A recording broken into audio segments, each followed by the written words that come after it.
Good morning and welcome again to the Veterans Forum. Today is the 12th of August, the year 2013. This program is coming to you from the studios of the Derry Community Television Studios here in Derry, New Hampshire. For those of you who aren't familiar with the program, let me give you a brief rundown. We've been doing this since the year 2000 under the auspices of the cognizance of the Library of Congress's Veterans History Project, wherein they have been asking stations such as this throughout the country, and guys like me, I guess, if they can and will, ask veterans in their areas if they can and will share their history with respect to what services they were in, what they did, how they did it, but more important, we're trying to record history as it was made by the people who made it, so that there's no misunderstanding. We understand that there are some people who are changing some of the history because they couldn't face up to the fact of some of the atrocities that they had committed. Today we have another gal. This is the first gal in a long time, and I am very happy to have Isabel here with us. What I'm going to do, very simply, is to ask her her name. We'll take it from there. Okay, young lady, I'm over here. You're on the camera, if you will. Tell us your name and spell your last name for the record, please. My name is Isabel Dabrowski. Dabrowski is spelled D as in Donald A, B as in Boston, R-O-W-S-K-I. A very fine old Polish name. Good for you. Now, where do you live right now? Right now I'm living at Birch Hill in Manchester, New Hampshire. And, most important, what was your branch of service and your service dates? My branch of service was the United States Navy, and I served as a pharmacist mate, first class. Okay, but you didn't start as a first class, I'll bet. No, I didn't. I started as a lowly seaman. Okay. And, well, I worked through that. I worked through that fairly well, I think. Good. And you were rewarded for it, I hope. Oh, I think I certainly won that reward fairly. We'll get into those little things later on, okay? Now, let's go back a bit. For example, where and when were you born, and how was life growing up during the Depression? For example, did you have any brothers and sisters, anybody in the service with you? Well, I was born in Chelsea, Massachusetts. I had 2 sisters and 2 brothers. We were a very active family, as a matter of fact, which I think is thanks to my mother, who never let grass grow under her feet for too long. And we had a very happy family life, always trying to do something rather ambitious, whether we were qualified or not. Oh, didn't know you couldn't, so you did it anyway. We did it anyway. Right. Anything is particularly hanging out, like, well, how was life in school? First grade, second grade, kindergarten, before college? Oh, we were school. Well, we always got good passing marks. I'm trying to remember about BU. Well, when war was declared, I wanted to enlist immediately. Mother said, no. You'll have to wait a while. So as soon as I was 21, I enlisted anyway and let them know a little later of my intention. Well, I wasn't reprimanded too strongly, I don't think. But at the same time, I was looking forward to serving in the U.S. Navy. Why the Navy? Why did you choose that? I always liked the Navy. Now, however, my sister Wanda, who was, she was an Army nurse. She was at the, she served the Army quite well. She was at the Onslow Beachhead, where she did quite well. It was remarkably rewarded. In what manner? Well, her service to our boys while they were at the front, rather than to wait for them to be reported at the hospital. Mm-hmm. A lot of the nurses did that. They went out of their way. She served very well, in fact. Then I had my brother Charles, of course, he insisted that he was going to be in the Army. He enlisted, but he was discharged the next day. They found that he was married with dependents. He was not eligible. He was fighting his own war. And then, of course, I enlisted, but I didn't let my parents know until I got home that evening. But my mother wasn't surprised. I think she rather expected that to happen. My father, anything that I did, he was always on my side, I should say. Were you the favorite, the pet? Or were you the pet of the family? I wouldn't say a bad word, but I mean, might have been when I look back. You had a buddy reeling back. I never liked to talk about that, but he did. He always took my side. If I was naughty, why, he always found a reason for my acting the way I did. Mm-hmm. Just like riding my new bike down the hill and riding right into a tree, breaking my nose. How about the tree? Oh, the trees took it better than I did, believe me. Well, needless to say, my father was always on my side, I think. Although Mother was too, but she was very intent on my being brought up correctly. And then there was my brother George. He was in the Navy. And then there was Alice. She was a dietitian. She served, well, she got her, I'm trying to remember, was that Bushnell Airport, I think, that she got her training. I'm not quite sure. But she ended up being a chief dietitian with the Veterans Administration. Wow. And I lost her just a few years ago. Oh, my brother George, he was with the Navy also. He was a lieutenant, JG. Oh. So we had a rather active family. Good. And it wasn't until after the war, we're not quite sure, but we had some information that Mother was dealing with the Voice of America, but it was something she could not talk about. Okay. If I tell you, I have to shoot you. So now, let's stop there for a second. This is critical, but also a very interesting point. Where and when did you enlist formally, and what was the first couple of days or the first week or two in boot camp? Where did you go, and how was it when you got there? Oh, well, that was quite interesting. I went to, let's see, indoctrination was at Hunter College, if I remember correctly, in New York. And there's quite an assortment of women there, I'm sure.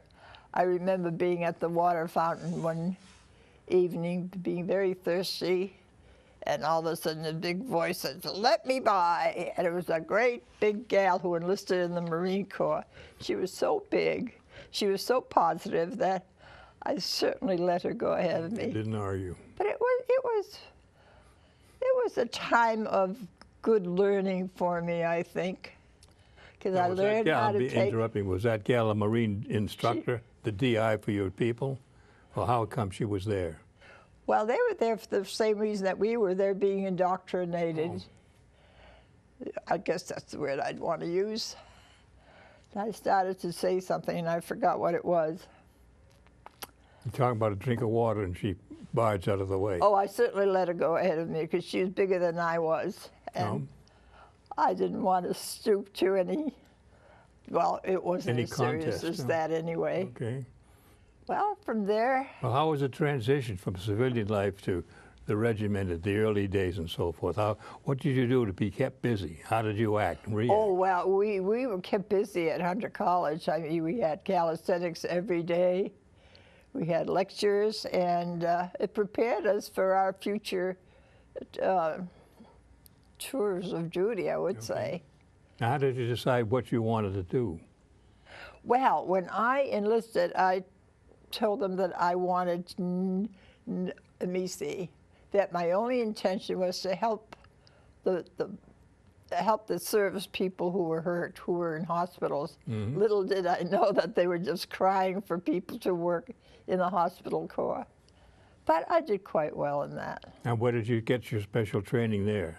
Well, I went to the Chelsea Naval Hospital, and here was my initial introduction to hospital corps. can tell the story that I told you about the. Go ahead. This is your story. That makes it And I interesting. remember it was a Sunday afternoon that I was. This gal had to be replaced. She had something to do, so I offered to take her place. And it was in the ward of 6 sailors and whatnot, Marines, and one of them asked me to get him a duck. I was not familiar with terminology. I said, well, a duck, a live one?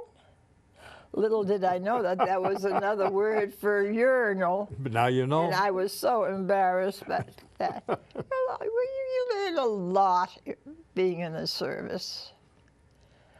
So from Chelsea Naval Hospital, I went to Portsmouth, New Hampshire, to the hospital there. How long were you at Chelsea? I beg your pardon? How long were you at Chelsea? I'm trying to remember how long that was. That would have been about 2 to 3 months, I'm sure. Okay, so you just didn't go in and go right out. The Navy had a habit of, I imagine, evaluating you to what. Well, first I wanted to work in physiotherapy. That was my first ambition. And to get further training in that, I had to go to Portsmouth, to the hospital in Portsmouth, New Hampshire, which I did, and enjoyed the tour there very much. I think of it many times, very, very fondly, in fact. And then from Portsmouth, I was transferred to Washington, D.C., to Bureau of Medicine and Surgery, which was really a plum in my hat, I thought. I enjoyed duty there very much. And from there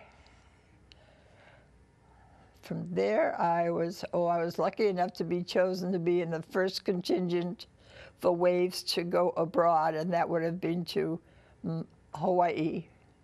And being in the first contingent was really a plum. And I'm sure, well, it worked out very well for me. And then, of course, service in Hawaii meant service on Maui, a beautiful island. And I spent most of the war there, actually. Matter of fact, I was there when D-Day occurred.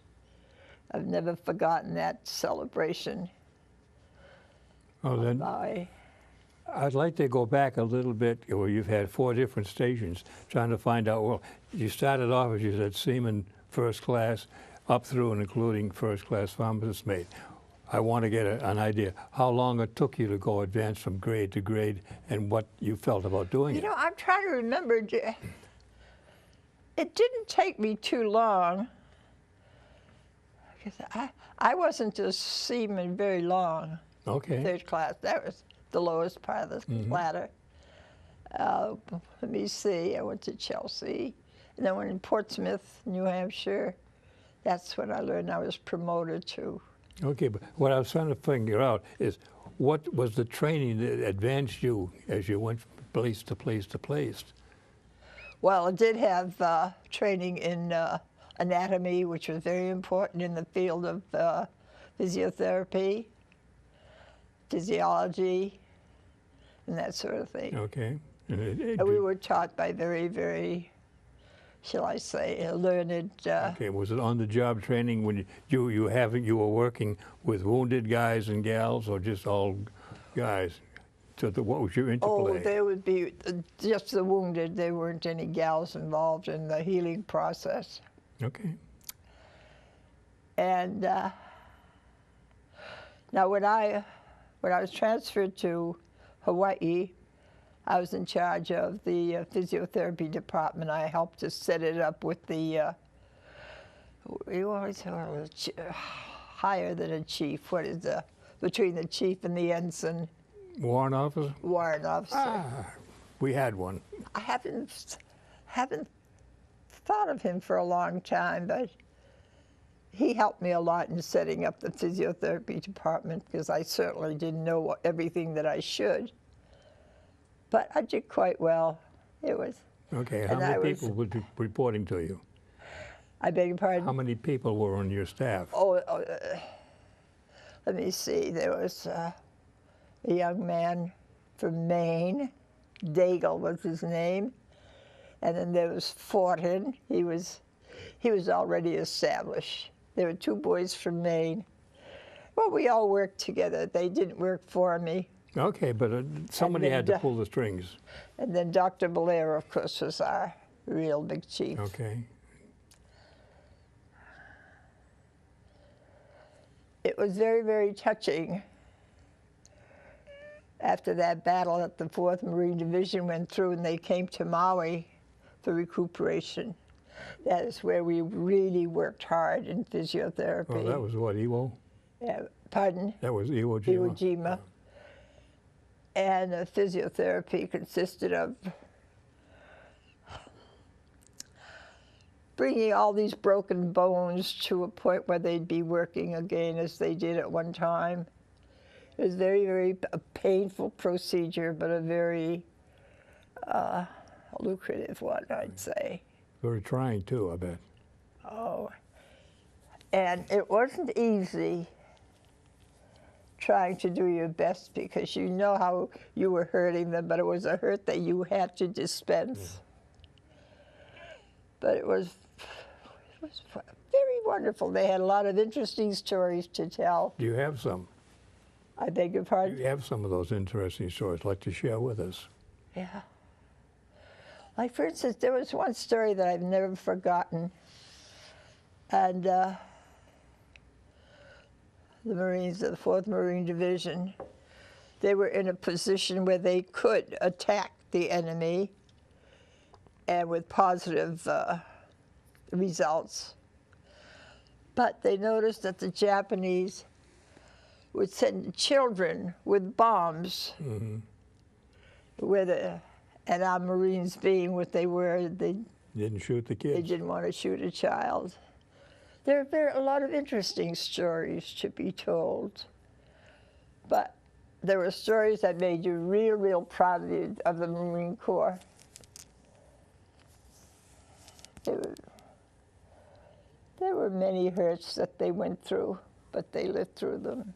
Any particular one or two that stand out in your own experience? There must have been a lot of them, but... Well, I'll be honest. When the 4th Marine Division came to Maui to recuperate, there were many tearful moments that we had that we could not demonstrate. And when they come in their wheelchairs to be treated, why, you know you were going to hurt them, but that hurt was going to be done for their own good. Physiotherapy is a matter of exercising broken bones, shattered bones. But it worked out well. We had a wonderful corps of doctors on Maui also, and we had a wonderful Dr. Gasperi. He was in charge of us all. He was wonderful. You often wonder where all these people are with all the fond memories you have. Being in a service was, for me, was a tremendous lesson. I learned so much in the Navy that I would not have learned in civilian life. For example, what? I'm putting you on the spot, but I want to make sure. Well, for one thing, you learn to accept people's reaction, or what word do I want to use to do it justice? You learn to accept a lot of situations you would never have dreamed of in civilian life. You learned a lot in the service. And how to handle them. And how to treat it, and how to meet the various situations that you'd never have met in civilian life. And I will say this, I would never have learned all that I did in the Navy had I stayed a civilian. And that's why I felt quite justified in enlisting without my parents' permission. They were very proud of me later on. It was an education in itself. And I remember when D-Day was announced, how we all of us, no matter what we were doing, we danced right on the grounds of the hospital in Maui. It was a wonderful, wonderful feeling. And you felt proud. You felt proud of yourself. You felt that in some little way you contributed to that too. Well, that's the whole name of the game. Yeah. And, well, needless to say, there were many parties that day, but they were wonderful parties. And the nicest part of the parties I remember is we were dancing and having a wonderful time, and one of the Marines, I believe it was Captain Johnson, if I'm not mistaken, he says, all right, now you all stop dancing and just say a prayer to that guy upstairs who put us through. I've never forgotten that. That was a wonderful way to tell you to pray and thank him for all that he's... Well, there are touching moments. I very often think of that. I often think of the many wonderful people that I was able to meet in service. And I was able to appreciate our service even more. I don't want to sound like a patriotic. Well, you're right. But the service does a lot for a person. I learned so much in the service that I wouldn't have learned in civilian life, although my life at home was very interesting, more interesting than one can imagine.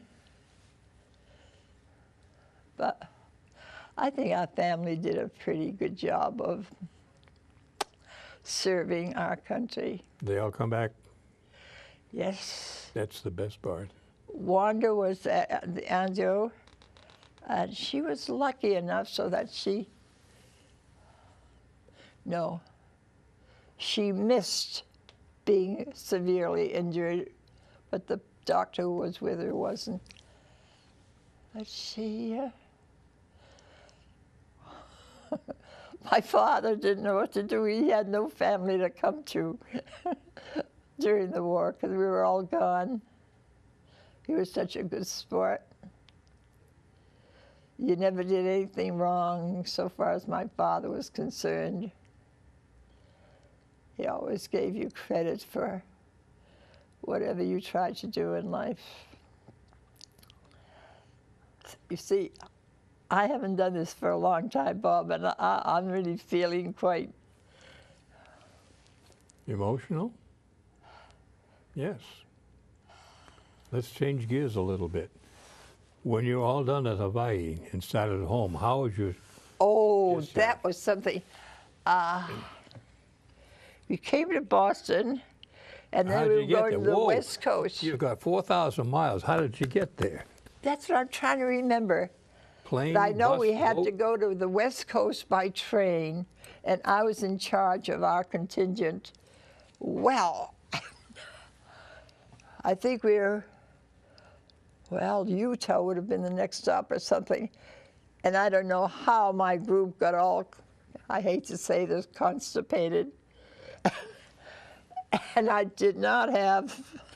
No, not too many ducks, huh? And I did not have the material to get them back to normal. So I wired ahead to Utah, I do remember. And they had to meet us there to get these people back to where they should be. Oh, I've never forgotten. Oh, they were so sick. Oh. They weren't sick exactly. It's just that they didn't like to be so inconvenienced, I guess. Oh, on the train? On the train. Everybody had their own berth, air-conditioned Pullmans and all that? Yeah, they all came to me, and so they were complaining, so I gave them something that must have done the job. Done the job.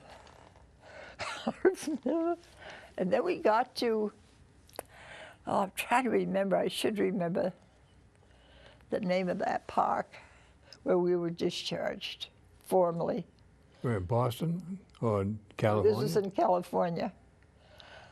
I can't remember it, and I remembered it. No, you were discharged there, but how did you get home from there? Did you stay in California? Then we were given excuse me, trips back to our home stations. Okay. I was, for instance, coming back to Massachusetts, and people were in other Rhode Island or whatever. I don't know why we had to go to the. I'm trying to figure that from Hawaii to Boston, then Oh no, Hawaii. stuff happened in between. Hawaii to Boston was a family reunion, I think. In what manner? I'm trying to remember why we had to go to California. But that's where we were going to be discharged, not in Boston.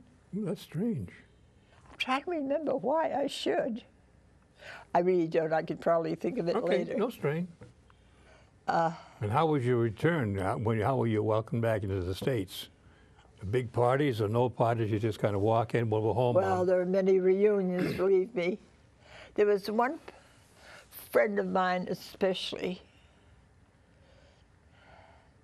He was attaché in Japan,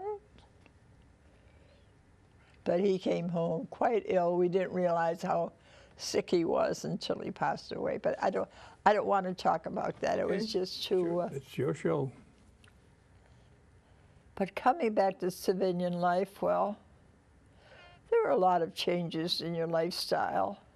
Well, did you join anything like the VFW, the Legion, or anything like that? Well, I did join the American Legion, but for not long. I didn't care for it, so I just emitted. I'm not a joiner after all. Okay. Now, how about school? Did you take advantage of the GI Bill to formally get more education? I did. I used the GI Bill for a short time, but I found that it was easier for me not to use it, and I did it on my own. There's too much red tape. I shouldn't say that, but it's true. We both know that. If it Yeah, wasn't for red tape, we wouldn't be here. I didn't even use the VA for a long, long time. No, we're in all. Here we go. But the VA, I used to go there because, well, after all, I was told that I should. But there was a nurse there, she is the one who discovered that I had ABFib, and that's what I'm bothered with now. What is ABFib? Oh. See, I don't know the terminology. ABFib is something to do with your breathing and all. Oh. You might have noticed that you're wheezing and all that. Once in a while, yeah. And of course that encourages strokes too. And I've had, let's see, I've had two strokes since I've been here. Other than that, I'll be fine. I mean, Okay. good heavens, Now, when did you get married? When- If you care to talk about that. Because there's a whole lifetime we got, you know. Oh, yes. All my friends were telling me that I should get married. Of course I should have. So I did. And I married a wonderful person. But unfortunately, he did not live very long. He also fought in the war. It left him wanting. But it was a marriage it was a very beautiful marriage. Now, where were you living at the time of that marriage? Living at the time in Massachusetts. Oh, back in Chelsea? In Cambridge. Oh, went up a notch. And then,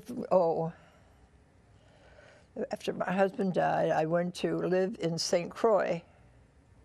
On the islands? I went to live in St. Croix in the year of, gosh, my life has been so much, 63. And then I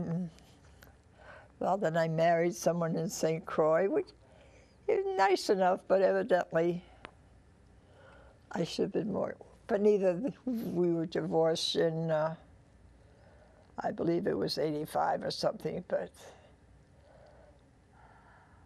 that's a marriage that shouldn't have happened. But my friends kept saying, Isabel, you should get married. You should. You're so lucky you have him. I don't want him. Now, how did you support yourself? Were you working as a physiotherapist, or?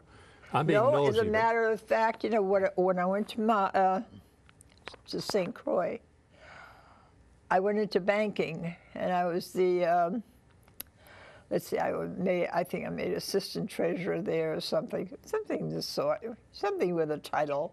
Oh. It gives you prestige, you know. But no money? And they paid fairly well. But I must be honest with you. I shouldn't even say this. People think I'm ridiculous, but my friends kept saying, Isabel, you've got to get married. You can't stay single. And I think that played a very important part in my life for making the selection that I did. But that was all right. They were well intended, but yeah, supposedly. It was a good, I mean, we did a lot of it. We traveled a lot. And we had our own plane. It was a very comfortable life. Your own plane? But yeah, my husband was a pilot, and he owned his own plane. Wow.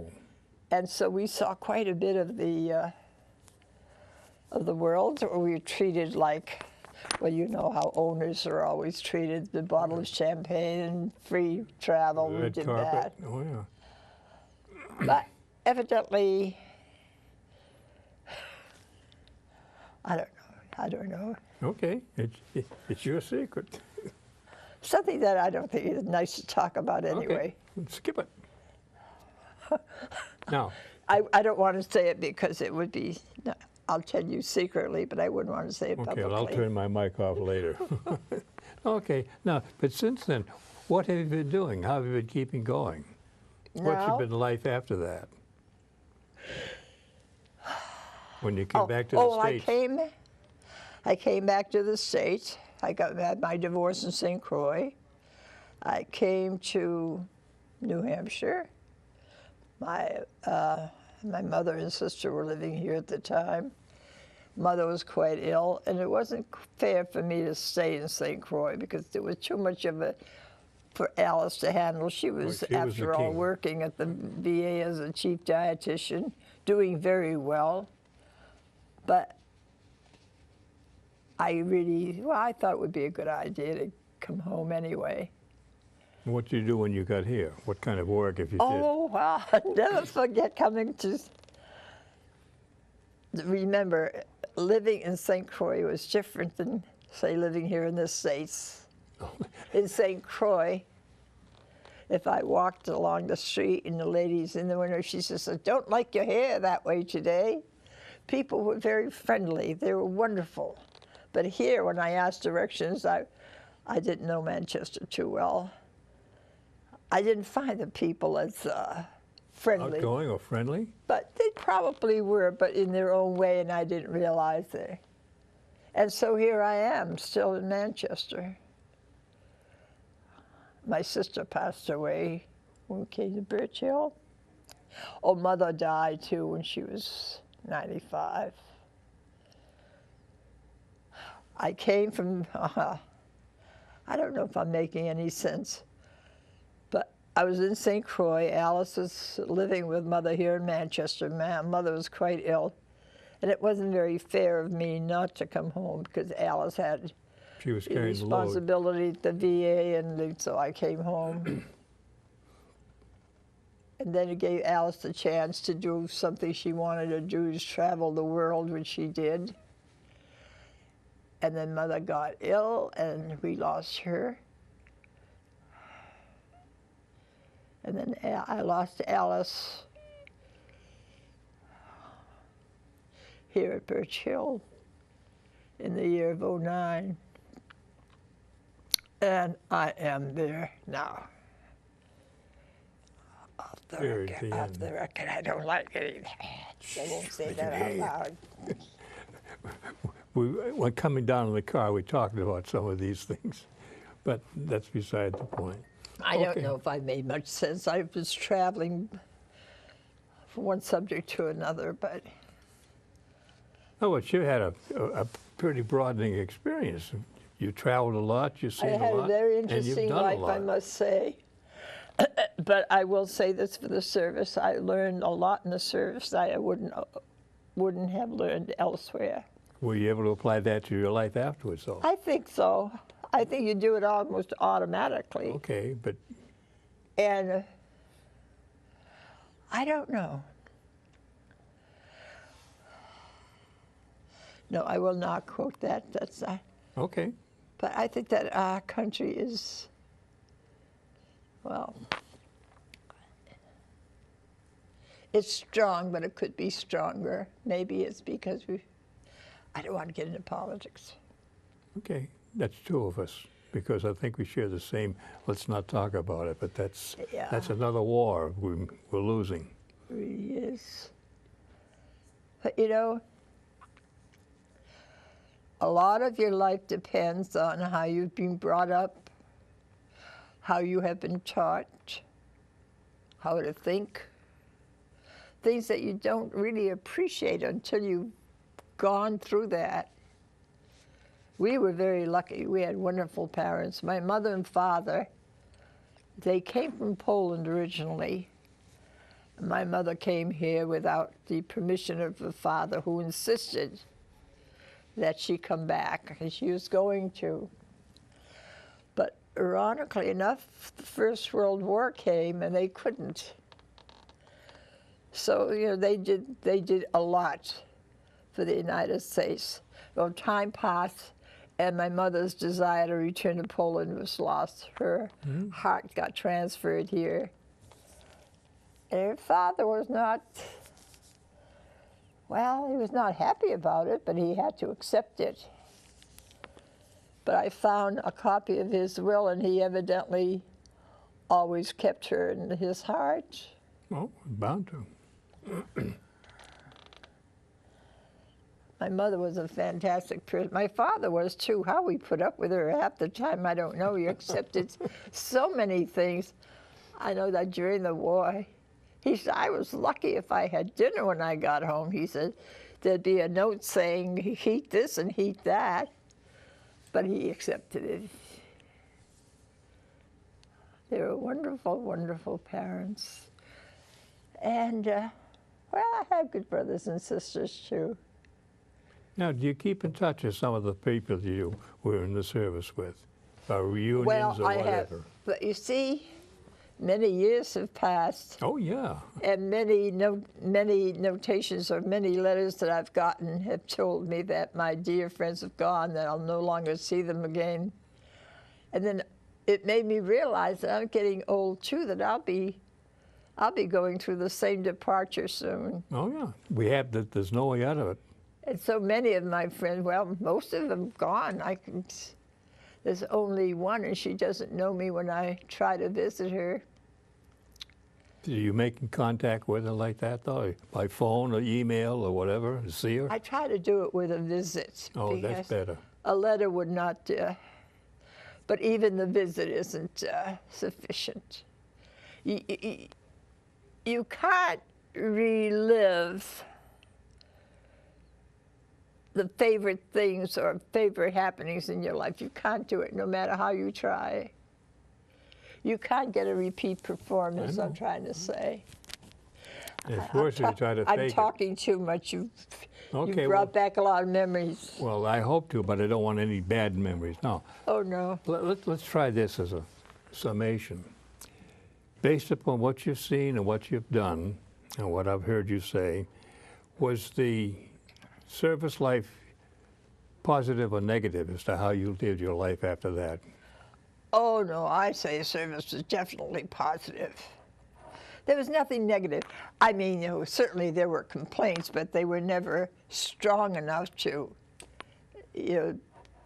no, I'd say service was very positive. Now, would you recommend to some, and the way the economy is today, there's a lot of people looking, they should sign up for whatever service to take advantage of what they get.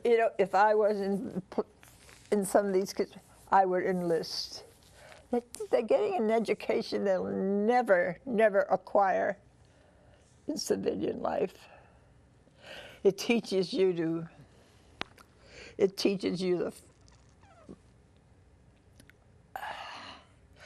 it teaches you the things that you have got to know, but at the same time, it teaches you how to think and how to do and how to be meaningful Be of service. in your lifetime. Yeah.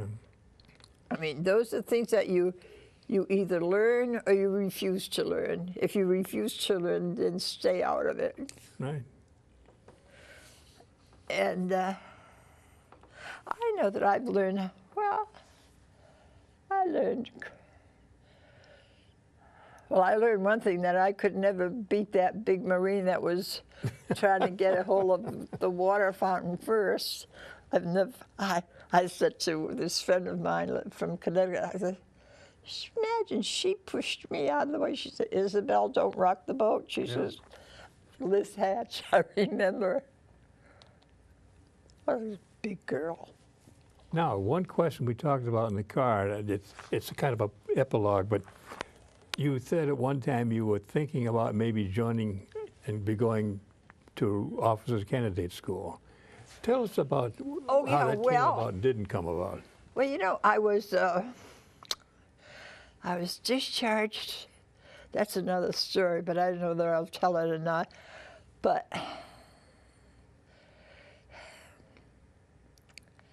no, I was seriously thinking of staying in the service.